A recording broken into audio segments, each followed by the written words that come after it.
નમસ્કાર મિત્રો, દેશ અને દુનિયાના તાજા સમાચાર તેમજ ઉપયોગી માહિતીના ફરી એક નવા વિડીયોમાં આપ સર્વે દર્શક મિત્રોનું ડી ફાર્મર યુટ્યુબ ચેનલ પર હાર્દિક સ્વાગત છે. તમિલનાડુમાં સત્તા પલટવાનું ષડયંત્ર, પ્રોજેક્ટ મેઘાલય દ્વારા થલાપતિ વિજયની સરકાર પાડવાનો પ્રયાસ. 10 ગુઠાથી વધુ ક્ષેત્રફળ ધરાવતા જમીનના ટુકડાનું વેચાણ હવે દંડ વગર નિયમિત થશે. 75 વર્ષ જૂના દાયકામાં ઐતિહાસિક સુધારો. કુપોષણ સામે ગુજરાતનો વધુ એક પોષણ પ્રહાર. હવે રાજ્યના તમામ આદિજાતિ વિસ્તારોમાં ICDS બ્લોકમાં પહોંચી દૂધ સંજીવની યોજના.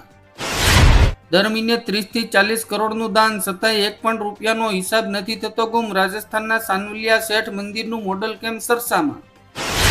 બેંગલુરુમાં AI સંચાલિત શહેર બનાવવાનું કર્ણાટક સરકારનું સપનું રોળાયું. સરકાર પ્રતિ હેક્ટરે 2.5 કરોડ રૂપિયા આપવા તૈયાર, પણ ખેડૂતો જમીન નહીં આપવા અડીખમ. ભારતીય રેલવેના ઇતિહાસમાં એક નવા યુગનો પ્રારંભ. વડાપ્રધાન નરેન્દ્ર મોદી દ્વારા હરિયાણાના જીંદથી સોનીપત વચ્ચે દેશની પ્રથમ હાઇડ્રોજન સંચાલિત ટ્રેનને આપી લીલી ઝંડી.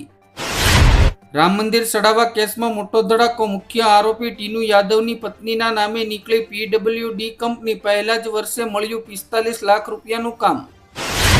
GPSC હવે માત્ર પરીક્ષા જ નહીં લે, નોકરી પણ આપશે. અસફળ વેઇટિંગ લિસ્ટમાં 18,000થી વધુ યુવાનો માટે ખોલ્યા રોજગારીના દ્વાર.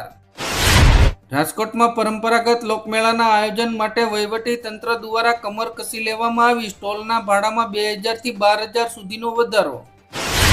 ગીરમાં સિંહોના વધતા હુમલાથી તંત્ર હરકતમાં. હવે થર્મલ ડ્રોન અને AIથી રાખશે નજર. સુરતમાં અઠવાડિયાના વિરામ બાદ ફરી વરસાદી માહોલ. ભાવનગરમાં પણ મેઘરાજાની એન્ટ્રી.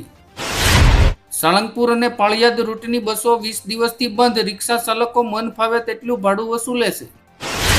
વિશ્વની અર્થવ્યવસ્થા પર સંકટના વાદળો. 2026માં ગ્રોથ ઘટશે. ભારત માટે પણ ચેતવણી.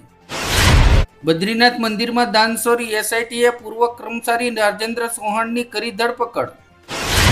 દુનિયા આખી AIની પાછળ પાગલ અને ભારતનો અનોખો રસ્તો. જેફરીનના રિપોર્ટમાં શેરબજારને લઈને મોટો ખુલાસો. ના હથિયાર ના યુદ્ધ. ભારતની ડિજિટલ સુપર પાવર UPIથી અમેરિકાની વધી ચિંતા. ધીમે ધીમે ખતમ થઈ રહી છે દાદાગીરી. અમદાવાદ બનશે વધુ સ્માર્ટ અને આધુનિક. અમદાવાદમાં વિકાસ માટે કેન્દ્ર સરકારનો મોટો નિર્ણય. 6 મહત્વાકાંક્ષી પ્રોજેક્ટ માટે 2,719 કરોડ રૂપિયા મંજૂર. સુમુલ ડેરીમાં ફરી ભાજપનો ડંકો. 16માંથી 15 બેઠકો પર ભવ્ય જીત. ધનસુખ પટેલ ફરી બન્યા પ્રમુખ. દેશભરમાં ફેલાવા લાગ્યો કોરોના વાયરસ. અત્યાર સુધીમાં 339 કેસ નોંધાયા. આંધ્રપ્રદેશમાં વધુ 2 સંક્રમિતોના મોત. બિહારના દરભંગા જિલ્લામાં રાત્રે મહિલાઓના વાળ કાપી જતી રહસ્યમય ટુકડીથી ફફડાટ. 10 દિવસમાં બીજી ઘટનાથી પોલીસ પણ એલર્ટ. ગુજરાતમાં ફરી એક વખત જામ્યો વરસાદી માહોલ. 57થી વધુ તાલુકામાં મેઘમહેર.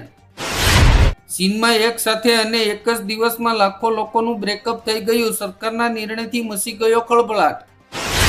કચ્છના સરક્રીક વિસ્તારમાંથી શંકાસ્પદ પાકિસ્તાની બોટ ઝડપાઈ. BSF અને સુરક્ષા એજન્સીઓએ તપાસ તેજ કરી. પૃથ્વીથી 400 કિલોમીટર દૂર અંતરિક્ષમાં પાણીથી કઈ દવા બનાવી રહ્યા છે ભારતીય મૂળના એસ્ટ્રોનોટ અનિલ મેનન. ગિરનાર યાત્રાળુઓ માટે મહત્વપૂર્ણ નિર્ણય. સુરક્ષા માટે હવે ફરજિયાત રજીસ્ટ્રેશન પ્રક્રિયા અમલી. રેલવેની બમ્પર ભરતી. 6,775થી વધુ પદો પર NFRમાં નોકરીની તક. ધોરણ 10 પાસ માટે સુવર્ણ તક. મુંબઈ અમદાવાદ બુલેટ ટ્રેન પ્રોજેક્ટમાં મોટો નિર્ણય. જાપાનની E10 પહેલા ભારતીય હાઈ સ્પીડ ટ્રેન દોડશે. મિલાવટમાં હદવટી. 5 રૂપિયાના પડીકામાં કેન્સરનું જોખમ વધારતી ઓઇલ સેલ્યુબલ ડાય ભેળવીને સ્નેક બનાવવાનું કૌભાંડ. રાષ્ટ્રીય ગીતનું અપમાન કર્યું તો સીધા જેલ ભેગા થશો. ચોમાસુ સત્રમાં અમિત શાહ રજૂ કરશે વંદે માતરમ બિલ. દેશભરમાં આગામી 7 દિવસ ભારેથી અતિભારે વરસાદનું એલર્ટ. હવામાન વિભાગની લેટેસ્ટ અપડેટ. મેક્સિકોમાં 7.4ની તીવ્રતાનો શક્તિશાળી ભૂકંપ આવ્યો. સુનામી એલર્ટ જાહેર કરાયું.